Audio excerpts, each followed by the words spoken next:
सच्चिदानंद सद्गुरु साईनाथ महाराज की जय। ओम साई राम। मित्रों, आज का ब्लॉग आप सभी हमारे साईं परिवार के लिए विशेष लाभकारी और कल्याणकारी है, क्योंकि आज के ब्लॉग में हम अपने साईं परिवार के लिए एक बहुत ही विशेष और अचूक उपाय लेकर के आए हैं, जो साईं बाबा का अति चमत्कारी उपाय है। इस उपाय को करने से आपके घर परिवार की आर्थिक स्थिति उन्नत होती है। ऐसी मान्यता है कि घर की 7 जन्मों की निर्धनता और दरिद्रता समाप्त होती है और घर परिवार में आय की स्रोत की वृद्धि होती है।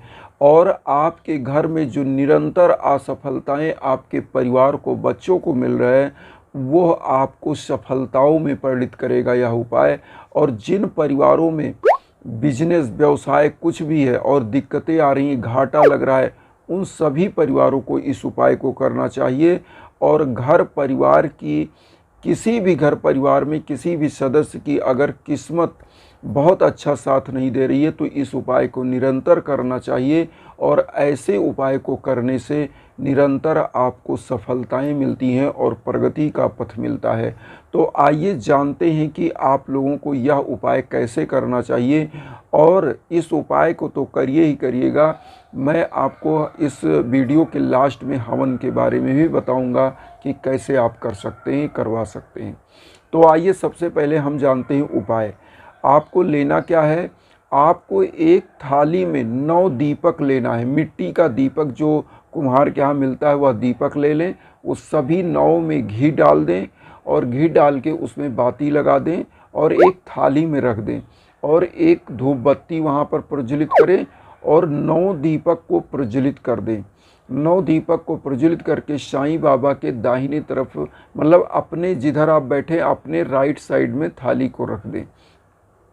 रखने के बाद आपको एक मंत्र का जाप करना है, जो हम आप सभी लोगों को बताना चाहते हैं, जो साईं गायत्री महामंत्र है।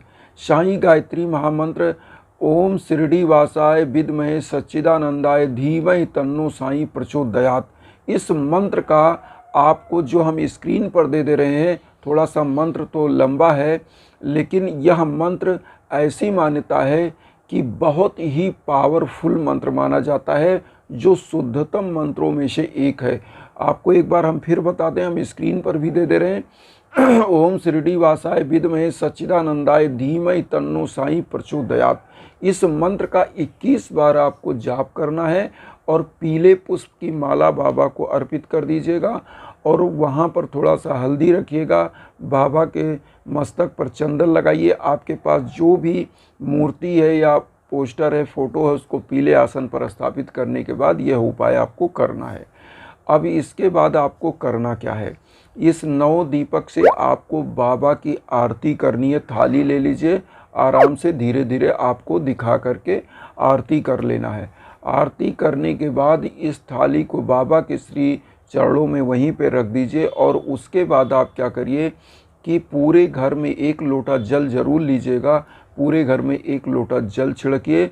और इस उपाय को करने मात्र से ऐसी मान्यता है कि आपके घर परिवार की दुख, दरिद्रता, निर्धनता दूर होती है। क्योंकि साईं बाबा दीप खुद जलाते थे द्वारका माई में, और जबकि वो की भिक्षाटन करके लाते थे मांग के तेल, और फिर वह दीप जलाते थे। आप सभी लोग जानते होंगे, और साईं सच्चरित्र अगर आपने पढ़ा होगा तो आपने पढ़ा भी होगा कि साईं बाबा किस प्रकार से दीप प्रज्वलित करते थे और एकटक उस दीप को देखते थे। अब यहाँ पर आप सभी लोगों को मैं एक चीज़ और बताऊँगा। आप लोगों की जो भी मनोकामनाएं हैं, उन मनोकामनाओं को आप मन में जब पूरी पूजा कर लें, इस मंत्र का 21 बार जाप कर लें, तो इन मनोकामनाओं को आंख बंद करके, जो आपकी मनोकामनाएं हैं, उनको बाबा के सम्मुख मन में बोलिए और निश्चित रूप से बाबा आपकी मनोकामनाएं सुनेंगे। एक चीज़ और बताएं, इस उपाय को करते समय जब आप अपनी मनोकामनाएं बोल लें तो बाबा का 11 वचन जरूर बोलें, क्योंकि बाबा ने अपने 11 वचन में खुद ही कहा है, शपथ पूर्वक कहा है कि जो शिरडी में आएगा आपद दूर भगाएगा, चढ़े समाधि की सीढ़ी पर पैर तले दुख की पीढ़ी पर, त्याग शरीर चला जाऊंगा, भक्त हेतु दौड़ा आऊँगा, मन में रखना दृढ़ विश्वास, करे समाधि पूरी आस, मुझे सदा जीवित ही जानो, अनुभव करो सत्य पहचानो। मेरी शरण आ खाली जाए हो तो कोई मुझे बताए। जैसा भाव रहा जिस जन का वैसा रूप हुआ मेरे मन का। भार तुम्हारा मुझ पर होगा वचन न मेरा झूठा होगा। आस आयता लो भरपूर जो मांगा वह नहीं है दूर। मुझ में लीन वचन मन काया उसका ऋण ना कभी चुकाया। धन्य धन्य वह भक्त अनन्य मेरी शरण तजले नानन। तो यह साईं बाबा का 11 वचन में बाबा ने समस्त चीज़ों को बोला है। तो यह 11 वचन करिएगा और आरती करिएगा। और एक काम आपको लास्ट में क्या करना है, इस उपाय को बृहस्पतिवार को ही करना है, आप ध्यान दीजिएगा, क्योंकि बृहस्पतिवार को इस उपाय को स्टार्ट करना है।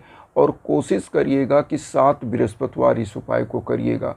आपको घी का 9 दीप जलाना है थाली में, मैं एक बार फिर बता दूं। और लास्ट में जो है सब कुछ उपाय जब कर लें, ये मंत्र बोल लें 21 बार, और उसके बाद बाबा को पीला पुष्प अर्पित कर दें, माला अर्पित कर दें जो भी आपके पास है, और पीले हल्दी का चंदन लगा के खुद वही हल्दी का चंदन लगाएं। अब यहाँ पर करना क्या है, लास्ट में आपको करना क्या है, उस दिन आप घर में खिचड़ी बनाएं।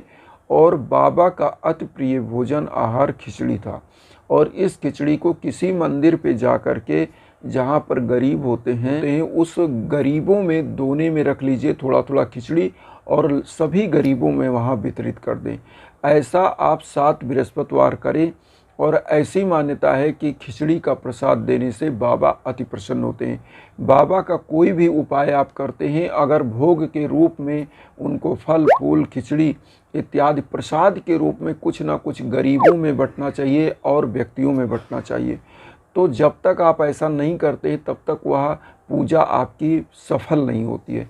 इसलिए बाबा की कोई भी पूजा करिए, उनके लिए भोग लगा के गरीबों में कुछ प्रसाद बांटिए, घर परिवार में बांटिए, और बाबा अति प्रसन्न होते हैं।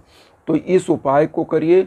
अब मैं हवन के बारे में बताऊं कि जिन परिवारों में भीषण बाधाएं होती हैं, जिन परिवारों में किसी भी कार्य में सफलता नहीं मिल पा रही है, बिजनेस में नहीं मिल पा रही है, बच्चियों की शादी नहीं हो रही है, अच्छा योग्य पद नहीं मिल पा रहा है, उनका सफलता नहीं मिल रही है, जॉब नहीं हो पा रही है, तो ऐसे घरों के लिए निश्चित रूप से यज्ञ याजन हवन पूजन करते रहना चाहिए।